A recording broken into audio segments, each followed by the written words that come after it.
Lord Jesus Christ. Amen. Take it back. So greetings, good evening, Mr. Sowore. This is a 234 number, Nigeria. I think somebody's trying to. When you send the message, please try and send your name too.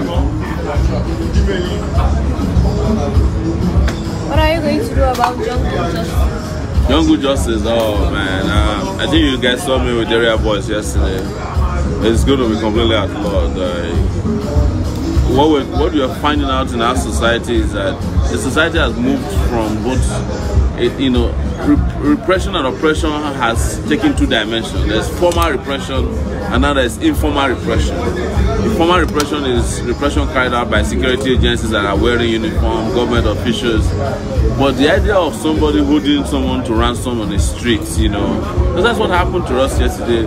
We drove to see a traditional ruler, finished talking with him, and guys just came out from nowhere and they barricaded the road that we have no right to move except we pay 500. They asked us for 500,000 naira. That was what they requested from us. Yes. And I had, for a while people were talking to them, and at the point I have to just let them know, that this is unacceptable. So I got out of the car and I asked them, what exactly is our crime? Is it a crime to want to save your country? And they said no, but you have to drop something. I said, for what reason?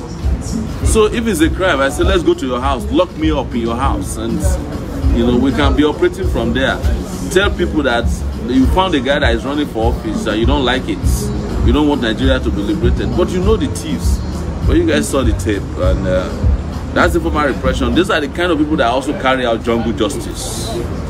But it's as a result of the fact that nothing is working in our country. Our leaders have abandoned our country, and the country is also being informally governed by all kinds of warlords and territorial chieftains, and they have their own talk. And government, under a serious government, we must retrieve and recover that. Everybody must have the right to freely move around. Some of these informal warlords have. They are controlling the rights of people to freely move, assemble, and exercise even their free will, because they can guarantee that they are also capable of telling you who to vote for, since there's nobody that will come to your aid when they pounce on you. So I am absolutely opposed to jungle justice, and we'll fight against it.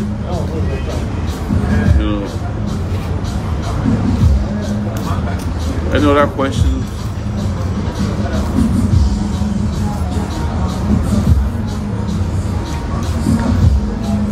No questions? How many people watching? 627.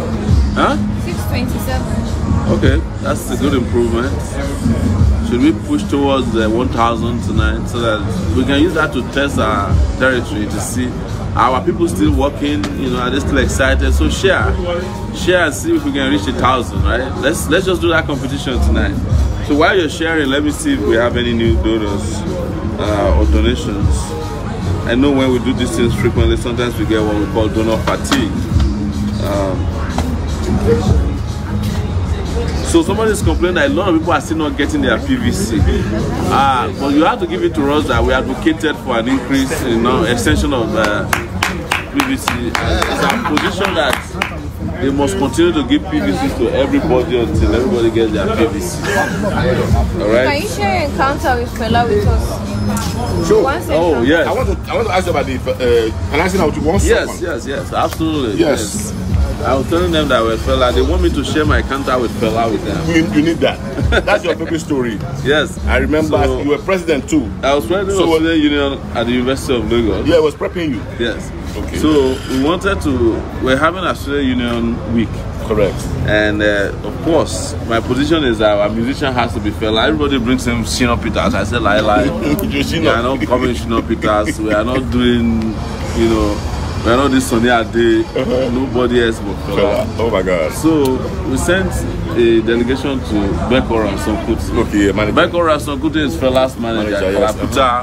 Record. So Beko is my friend. Beko says, well, I can help you get him. Work out. We get Fela. So on the day of the signing of the contract, right, Baba said he's going to collect 40,000 naira. Wow, not a lot of money. It's for him, he could pick more. He was interested in coming to play for us. Yes. He said, he hasn't seen any student leader he could play on his campus in a long time. He likes me. Wow. Yeah. So, but then we had to also provide 10 buses. Okay. The buses are supposed to take its 27 women and band members. So by 7 a.m., the buses must be in front of this building. Right. So we brought the buses. I drove the student union car, station wagon, Peugeot, to him. I got into his living room downstairs, sat down, then he strolls into the room, and he didn't miss me. He's like, "You are the student leader." Student leader. See, small boy, the student leader. He said, "But I like you. I see the way you talk for paper." But say this country, man, this country is fucked up. My life. And then all the ladies started coming. His ladies started coming out of the room. About 7 of them. Wow. Yeah. And then, of course, everybody got a, split, Of course, yeah. joint, and everybody was like doing it, and we were getting high, but we weren't smoking, but, Of course. So at the point, he started talking about the country, and, he's asking us and telling us the story. Correct. So he told us the story of how he went to France one time, and he was supposed to perform at the Independence Day. So they put him in a fancy hotel, and then they went to him. He told them, he said, "Am I performing today?" They said, "Yes." He said, "If I'm performing today, I need to do sound check." Correct. He said, no. They came and said, "Fela, what's wrong with you? You're in France. You're not in Nigeria. Everything is. How are you going to check our sound? Our sound is The best. Is the best."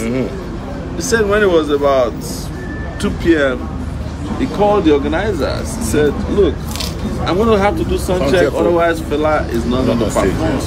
They said no, that's an insult on France.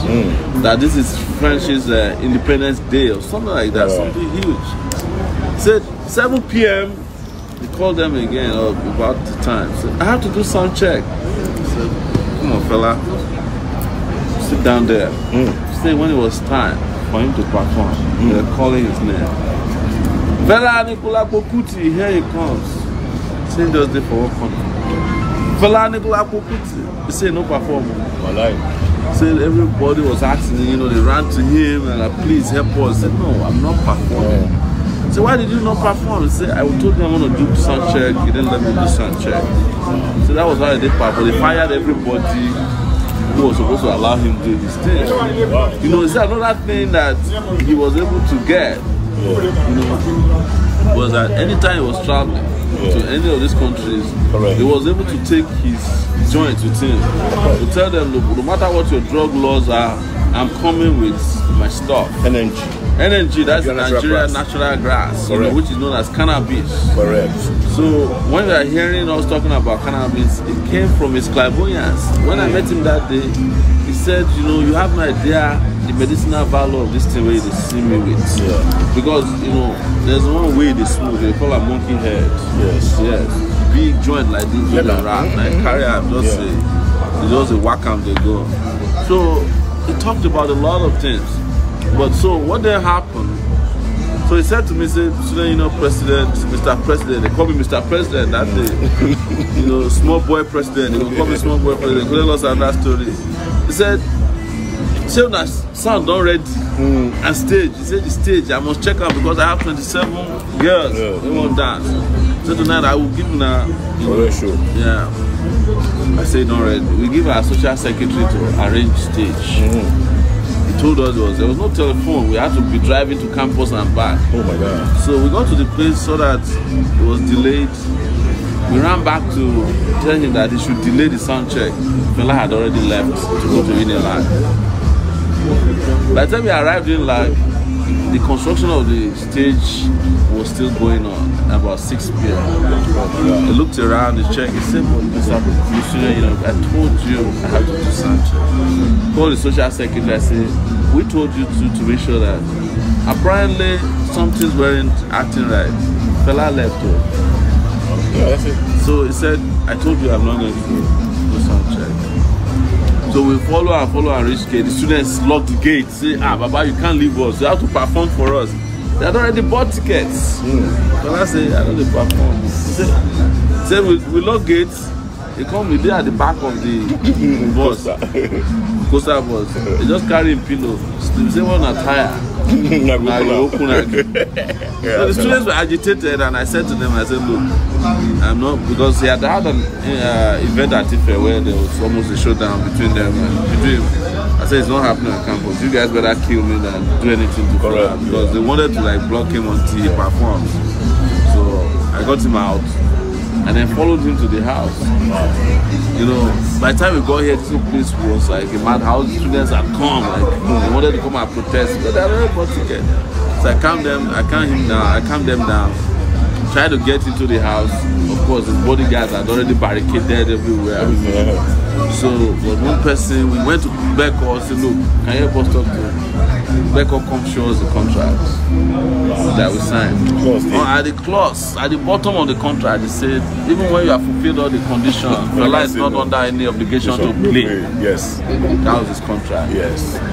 Wow. So we now brought somebody, which is the most interesting, we brought somebody who we thought knew him. So we went and called Fela, you know, they call him Fela, nobody, they don't call him, everybody just say, Fela, they, look, I talk to you. He came out of his room. He said, who's that? He discovers that one of his guys, and then next to the guy. He said, who you be? He said, Fela, maybe we go back now, maybe we go to the campus. He said, but I tell you, say, they don't do stage. People who want to change society, you know, I tell them to be ready, they're not ready. They're not ready. He said, so now you carry them, come, you bring the guy head near. Give her one booster, the guy take off.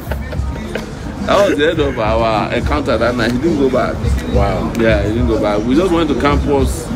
We appealed to the students. Interestingly, a lot of the students understood what happened and didn't ask for a refund of the ticket. That's interesting. I think tonight is a good opportunity to reunite with him. With him. Yeah. But he was supportive, and I attended a number of his shows after that. You know, I was close to Beko.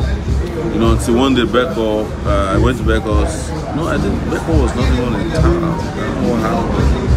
I think Beko was in town when we got some information, that he was sick, you know, and that he was not interested in going to hospital. Yes. So they had to come to this place and switch off the light so that they can move him out to the hospital. He went to hospital. I think he came back about 2 weeks later, and then they took him back and he disappeared for a while. One evening like that, I was on campus, and that time Ray Power Radio had just come on stream, an independent radio. About 7 p.m. just started announcing breaking news that, you know, Fela Anikulapo-Kuti had passed on. And it was the first time that his music was played on public radio in a long time. So another interesting thing that I found out when I went to do my NYC, I did my NYC in Yola. Correct. So I was working at a TV station. One day I went to Radio Nigeria, Yola.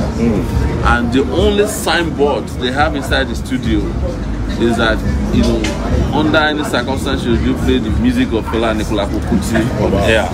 It's there, the signboard from the Ministry of Information. Correct. You know. So that's my encounter, you know, and I'm here with Ogugwa, who's been Fela's protege for a long time. There was actually a documentary you appeared in. Oh yeah. In New York when he came, one of his last shows in New York. At the Garden. Yes. Well, you know, I welcome you to Kalakuta. Thank you. And everybody welcome you wholeheartedly. Femi is aware of presence here. Kule, of course, is your host. Yes. You know, Yen is aware. Chiun is aware. You are fully welcome here. This is your home. And I want to also get this opportunity to say to a lot of young artists, we all know how Fela has inspired you, at least to the extent where you can name your music after his music. Yeah, I prove it. So if you have a man who wants to take the helm of your country and he can recognize this kind of information, you have to reconsider your behaviors. You know? Otherwise, Fela will catch you now. But welcome, my brother. Thank you. Thank you very much. And also, most people didn't know this, and I want to reveal it today. Okay. That something happened in New York. Oh, yeah. You should tell them the story. Okay, so Fela on Broadway was going on. Fela on Broadway is a show. Yeah, it's a musical about Fela's life. And I was the chief consultant for the show. Yes. And, you know, at that time, Sa who actually got here too, in Gauja, was playing Fela. And a lot of Nigerians were complaining. A lot of people were saying there's something missing. Yeah. I'm like, who can be the right person for this thing? At that time, there had been some mention. In fact, you and the band, you were at the same audition. I auditioned before the band. Okay, you auditioned for the band. So I was the first to audition for Fela before the band. How did you wind up in the same picture? I'm curious. Yeah, because the day he came to, when the band came to audition, I had also become a consultant to the show. Correct. On the media side. Yes. So we used to go there every time to give them information, and we also help them get Nigerians to attend. Yeah, so they said, well, so Boutique called me and said, listen, so find me a Nigerian, find me a Nigerian. I said, well, the only person I know that reminds me of Fela, has the attitude and is very sincere about it was yourself. So I said, go bring him.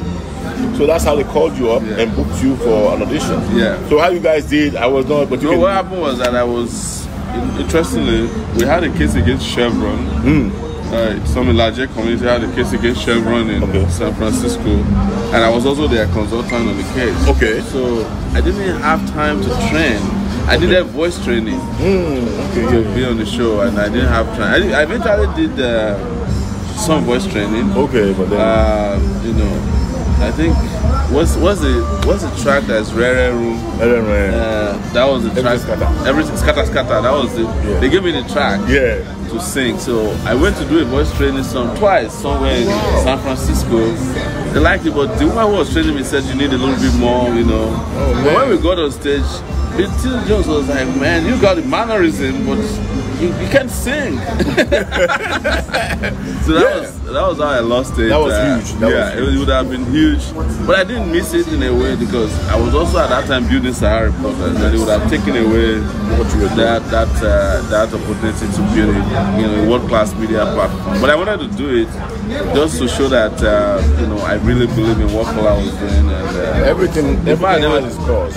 So when we then came back to do an event, Yeni came to the US, and I was following Yeni around at the big event for Fela Broadway. And everybody one lady kept saying, whenever she sees me, she said, that's Fela's son. That's Fela's son. Yeah, Maya. And I kept telling her, Maya, I'm not Fela's son. She said, no, why you lying? You're Fela's son, and you got his head, In those days, my head wasn't as big as this, so I used to have like a girl, as a and the more became a fight because apparently I'd met Kunle before. And he told me and Kunle look alike, and she couldn't accept that I said I wasn't Fela's son. No, you do have a stature, to be honest. Yeah. So, and they said, Fela has this lion build where his torso is longer, is almost equal to his legs. Typically, legs are supposed to be longer than torso. It's people have like lions. So, I don't know if Kule is here. Maybe we can just see that. Can we get him? Baba. Kule. We just wanted to say hi, so that as our ship goes. Anyway, that's my experience with Fela. Welcome to it's all around, and I was also at his burial. Massive. In fact, to get to just walk by his coffin that day it took about 4 hours for us to get to the line, and then we came from what's that place in Lagos? TBS in Lagos. And by the time we got here, we couldn't make it to the burial ground. We were just somewhere. It's just impossible. But I think by the time I made it to the place, the burial had already been concluded. It was amazing. This guy is probably one of the biggest things that happened to Nigeria. I'm sure in his grave, he will be grateful to you. We are grateful to him. He lived for us. And when I become president, one of the things we will do is to make a national monument for him. It's not the state. This will be preserved, but there has to be an Afrobeat museum or a Fela museum that is dedicated to music.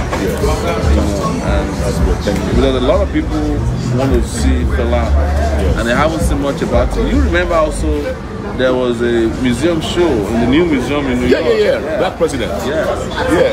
That's when I had that New York Times. The interview. Yes. So we've been around him, you know. We've been keeping the legacy and the touch. No, definitely. Look, I'm telling you. And we're not doing him a favor. We're doing ourselves a favor. Post his demise, you were the paramount guy that kept his legacy going by exposing, which is what he did. Yeah, it's exposing corruption. Yeah. He did not compromise. Yeah, you never did.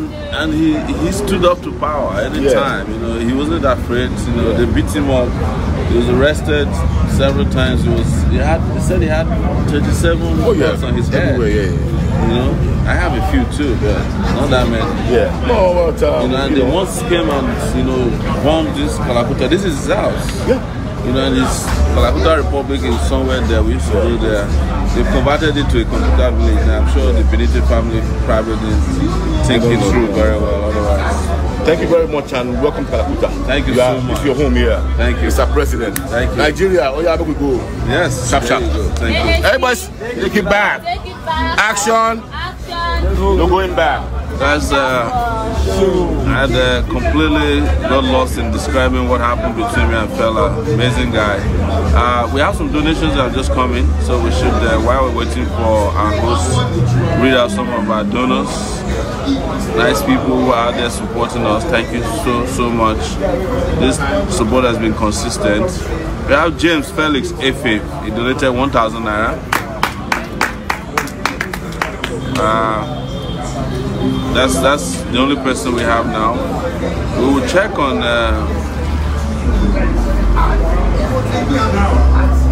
we're going to check on GoFundMe to see if we have any donations from GoFundMe, and we'll let you know. It's 10:38, so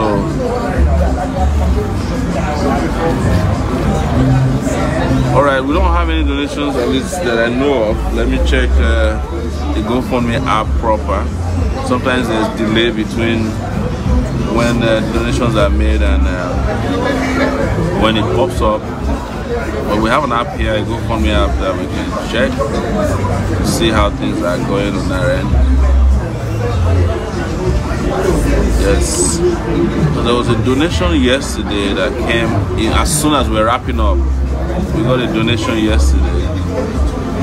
So right now we are at about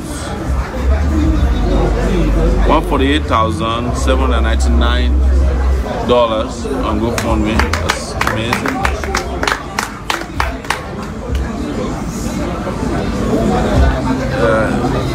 Network is acting up around here. I don't know. You know, this is our country, man.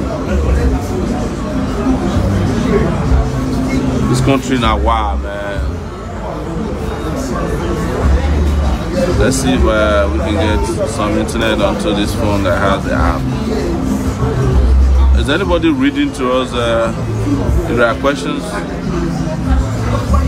Questions? No questions? Yeah.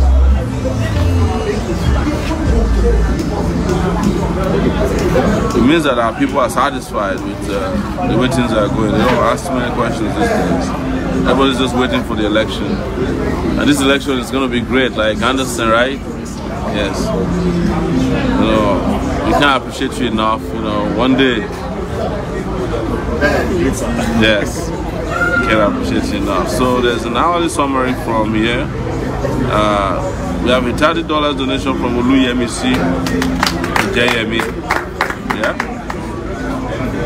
$150 donation from Kayode K. Ojetunde OJ. Thank you, OJ. Two people that just came in just now. Yes. Thank you. Those are the two people that just came in just now.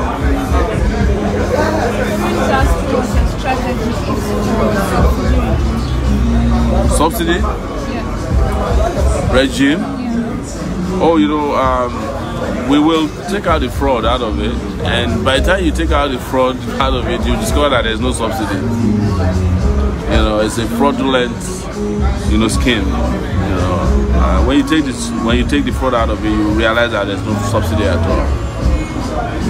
Otherwise, you'll be subsidizing thieves, and we've been doing that for so many years. We have to start subsidizing real people. Wow, I made a mistake. I said we are 148. We actually have now reached $150,000 on GoFundMe. $150, $150,709 on GoFundMe. Thank you guys. There's one donation I'm looking for $1,000 yesterday as we're wrapping up. We got $1,000 donation and I'm going to look for it.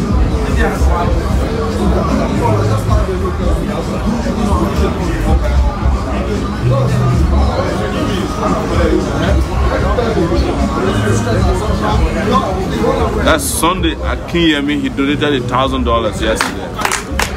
Thank you. So I believe that Destiny directed Mr. Sowore date of birth to be the same as the date of the election, February 16th. Sowore is the choosing one. AAC is the party. Vote for AAC. Thank you. People want to understand how you pay the minimum wage. How to pay the minimum wage? How you pay it. How we pay it? Yeah. Oh yeah, we've described several ways that we pay it. One, that the entire amount of money needed to pay the minimum wage we are proposing per year is about $1.5 billion added to the national budget.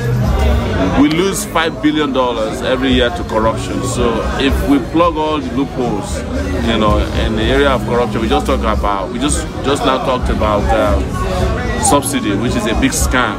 That takes about $6 billion every year.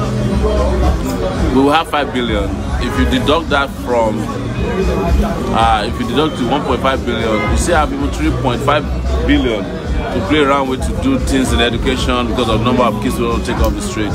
But another realistic one, in case people are saying, oh, maybe how do you block the loopholes because of thieves become experts, is to increase our tax collection rate. Not increase the tax, but the collection rate. Big companies that are paying below par, individuals that are not paying their taxes, employers that are collecting payees that are not remitting to government, make sure they collect from them. We've talked to a lot of tax experts and told us that our tax rate right now, the collection rate is too low. It's about 7.6%. That of Ghana is 15%. Our entire budget is almost funded by taxes. And when we say taxes, talk about petroleum taxes, education tax, you have company tax, you have withholding tax, you have income tax. All those taxes are what make up our budget. So our budget is about 35 billion. That means we're collecting about 35 billion in taxes. If you add other non-tax revenue, that could be more. But if you increase your tax collection rate, you get almost immediately 70 billion. And our budget is 35 billion. That means you have way more than that to play around with. And that's, you can do it, and so that they don't use Lagos to judge how, because if you talk about Lagos, they say, oh, you are endorsing APC policies. No, Lagos is not a good standard for judging how to collect taxes. They are doing collection of taxes, but the taxes are not being applied to development in Lagos because they are stolen. So we have talked about ensuring that nobody's stealing whatever we are collecting. We'll be transparent. We have shown it in this election cycle that we can be transparent. We're collecting donations. Even somebody gave us $100 today. He saw me at the restaurant and gave me $100. I called one of our guys. I said, go and note it down. That's good to also announce. His name is Dr. Anikulapo-Kuti. He came from Chicago. He saw me at the restaurant and gave me $100. And that $100 is applied immediately. Transparency is so easy to do. What is killing Nigeria is the opaque way we do business. We want to hide everything, and when you keep hiding, you give opportunity for people to steal. So we'll be able to pay this tax, pay this minimum wage immediately as soon as we increase our tax rate. Of course, we must let you know that the minimum wage applies immediately to people who are below 100,000. So it's about 70% of the workforce of 900,000. But another area where we are going to save is, the federal government has 900,000 workers, but they are paying salaries to 1.5. So there are about 600,000 workers, ghost workers that are being paid. We said we'll leverage technology to get rid of them. 80,000 of them are in the police alone. We don't even know how many of them are in the army. People have died and people are still collecting salaries on this. All these things, the moment you cut them off, there'll be plenty of money to play around with. Plenty of money to play around with, to invest in social services and pay workers minimum wage. We are already at 30,000 naira and it hasn't caused inflation. And 30,000 naira increase is almost 100% increase in wages and salaries. It hasn't affected inflation in any way. So those who are shouting inflation, you understand that this doesn't happen. And the moment you start paying it, the local economy will be growing. You know, because people who take minimum wage or living wage invest at home. People who take maximum wage invest abroad. That's what our senators do. And I have said that any illegal allowances that is being collected by Nigerian officials, I will go after it. You know, including for the executive branch or the legislative branch, you know, or even, you know, within the judiciary. If anybody is collecting illegal fees, one of the things we'll do is to ensure that there's no federal government official or any company affiliated with Nigeria that will force job seekers to pay to get jobs, to pay for even the employment, because that's another scam. You have to pay somebody to qualify for interview. But you're already jobless, you have no money, and then they still collect money. But you saw what they did with the immigration one, which was a big scam, and people were punished for it. If I encourage others, it will not happen under my watch. A lot of the things that are going wrong in Nigeria today will not happen under my watch. I can promise you that.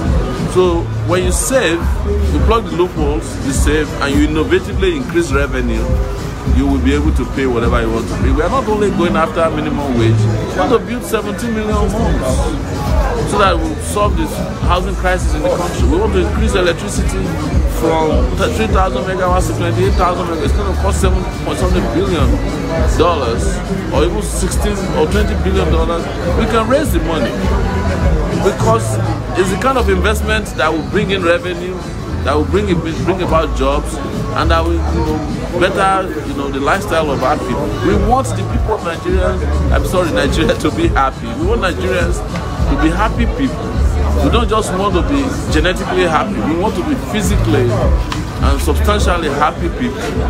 You know, they've been doing this test where every year they find out Nigerians are the happiest people in the world.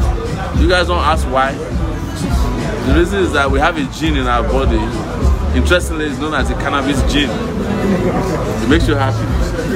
Alright, so someone wants to find out if there are promises made to those parties that are aligning with you.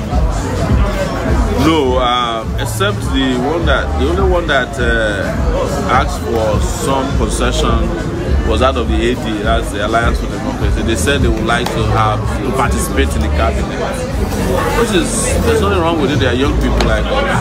We'll look into that, make sure that we talk about, of course we want to have an all-inclusive cabinet.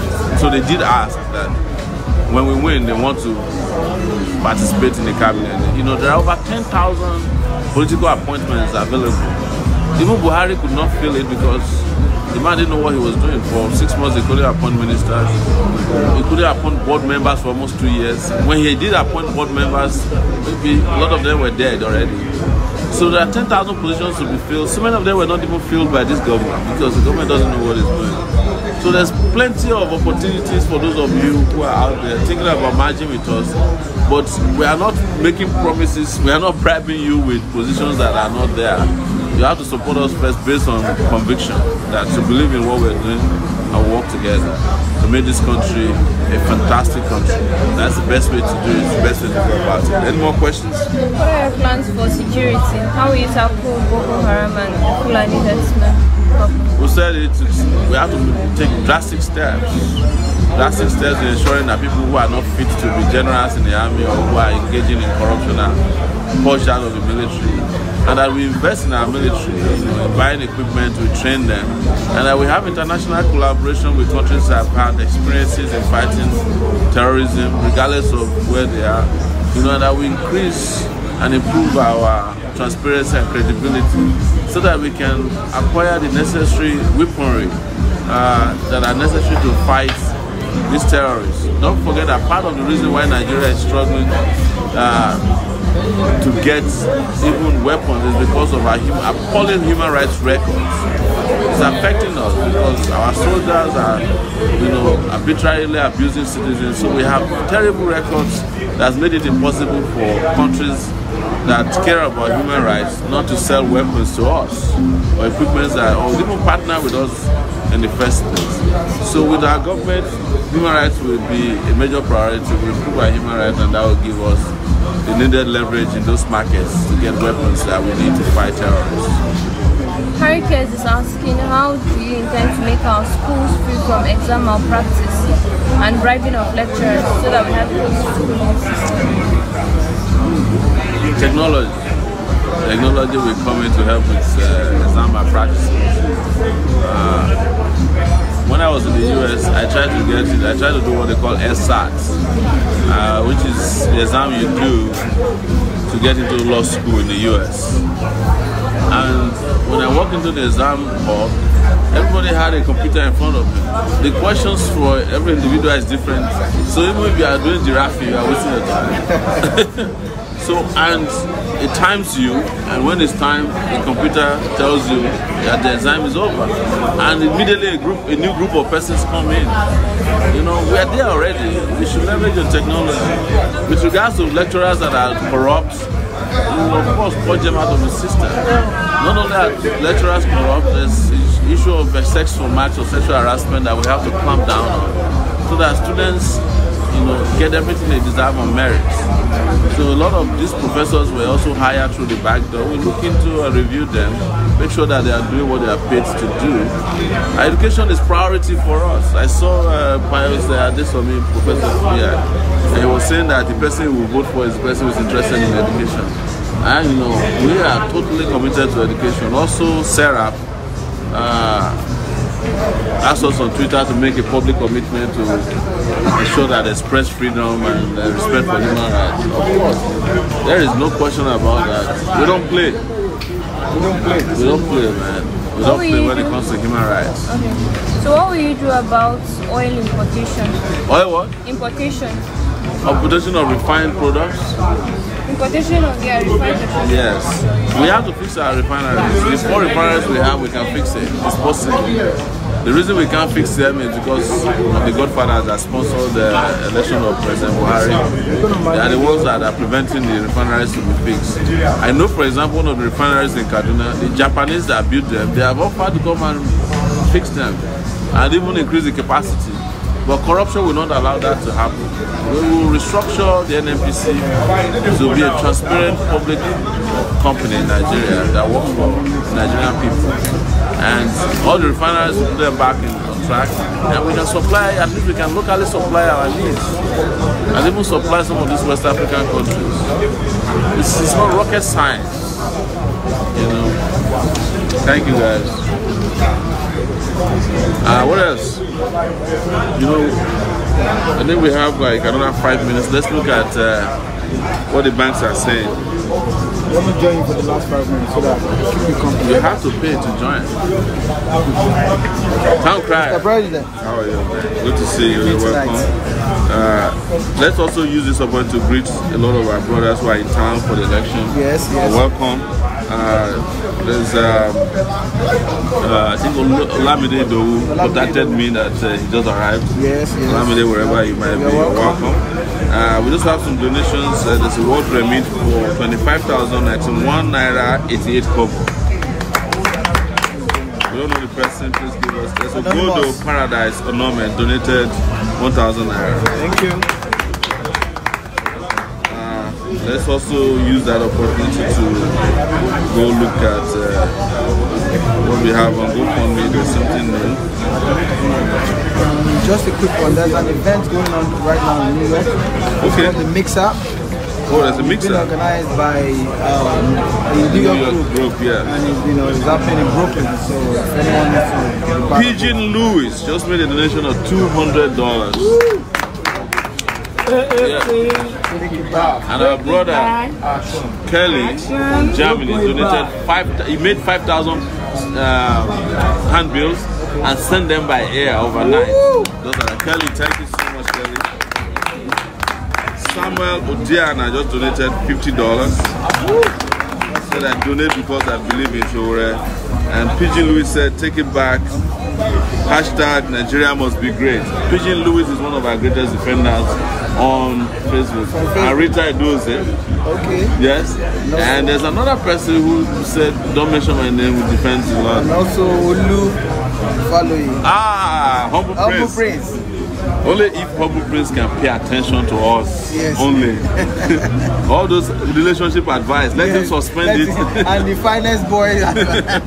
You are going to be a really fine boy if you take over that. Exactly. If we win in Nigeria. Exactly. Because you can come and be flexing in Nigeria. No winter. No winter. It's always summer here, man. Always.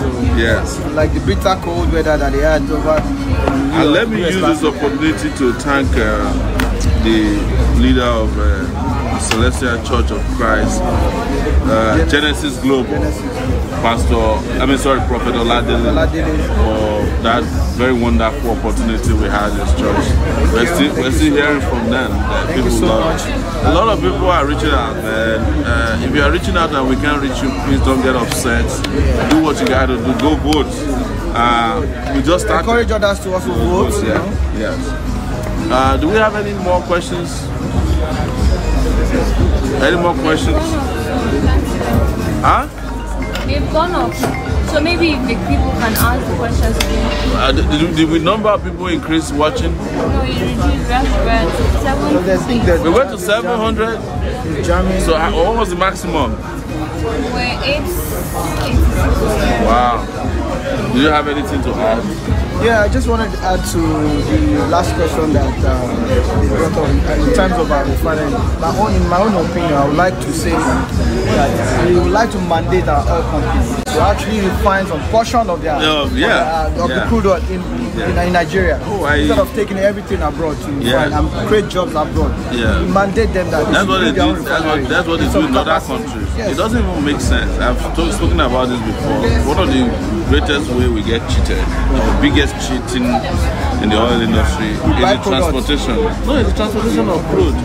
So when you sell crude in Nigeria, and you are hearing this from me, if they sell crude for $50 per barrel, the oil companies will first of all deduct the cost of production, and then they will deduct transportation. At that end, after they are done, and this is arbitrary from what I heard or what I know, whatever is left is what we then share. So if we are selling at 56, they can deduct up to $30 cost of production and transportation. So there will now be $25 left. They will not share 60-40. Federal government takes 60, they take 40. Yes, that's why they're always making profit and we don't make profit. We can never make it under that kind of arrangement. But if we can refine, we can sell at home and even go and create, we can create lots and lots of gas stations in the West African region. I mean, there are gas stations, there are Russian gas stations in New York. I mean, what's that? I forget the one, but I know that Venezuela, Oil. Venezuela has got their own too. Yes. Where in New York you can buy their oil. It's even cheaper than that of Chevron and what do they do with our oil? They refine it and sell it. And BP, Shell, and the rest of them. What do they do with our oil? They refine it and sell it. So you carry your crude from here to go and refine in New Orleans. You even pay for the transportation. You now pay for transportation to go and then you then buy back. Like when you refine, a lot of products come out of a refined oil. But in Nigeria, you go and refine. All the byproducts. You only bring back the crude, the oil and kerosene. PMS. It's a crime. I keep telling people this country is a crime scene. Crime scene. Our leaders are criminals. Our leaders are criminals. They are doing this. And let me make another revelation. For every crude that is sold in Nigeria, the president gets an amount, a certain percentage. The Senate president gets a certain percentage. The speaker gets a certain percentage. That has been going on forever. all the Chief Justice. That's interesting. Yeah. That's a big one. Yeah. So I would like to mention this. I was watching a video recently about the Saudi oil company. So what is happening is that every drop of crude oil that they produce in Saudi Arabia, it's being monitored. And that's another problem here. There's no metering. They don't measure how many crude. They just bring ship, they just load it. And they will say, help me load my own. Yes. Anyways, I think at this point we have to stop because we are going to go to the next step. Yes. We have 1 minute. But there's a last question. It's interesting as we round up. Will you work with old people in your cabinet? If I work? Yeah, old people. Will you work with old people? There are decent old people in Nigeria. Yes. We are not the government that is against old people. Many old people that we want people with great ideas. With good ideas. Not old people with terrible ideas. Those are the ones we are opposed to. Yes. All right, guys. Let me mention the last donor, and then we can go. This is from Margaret Okumabua. 1,000 naira. Thank you, Margaret. Thank you. On that note, we call it a night. Yes. I think there are other activities tonight while we're here. We'll keep you updated. Thank you. Keep on watching. And make sure you... Oh, no, before we go, Anikulapo-Kuti, please. He has our host. Have you stopped? Okay. Our host, Anikulapo-Kuti. All right, thank you, Mr. President. Man, donate. Sit down here. I donated myself. Yes, you came from New York. Thank you, guys. Yeah, thank you. Let's just bring Kunle. Akolabi, one of our donors from Philippines, is calling. We'll talk to you after. Kunle, how are you, sir? Don't let me escort you anytime. Yes. KC, take it back. Take it back. Action. Anikulapo-Kuti is our host. You know, I was talking earlier that I was accused of looking like you. Yeah, they say we look alike. So, but most of you guys probably don't hear a lot about him. He's a very quiet person, but he makes things happen around here, right? You know. Yes. So thank you so much for hosting us. You know, we came to our father's house. Yes. Home. Thank you for taking up home for us. Because we go away, but you take care of business around here. People would like to just hear from you, you know, how things are going. A few days to election. Today we went to collect our PVC together. Yeah. How do you feel about that? Well, great. At least we have our PVC to vote now. Yes. And we are going to vote for the right person. So Kunle is our host tonight. We just want you to come say hello to our viewers from all over the world. Yes, thank you so much. He doesn't want to say too much, you know, because he's busy. Yeah. Thank you so much. You're welcome. All right, guys. Good night, and we'll talk to you soon again as things are unfolding. Wait till happen. I don't. They don't bring you. You know, for bring me now, make I ask you one question. No, but we will see do other things. Good.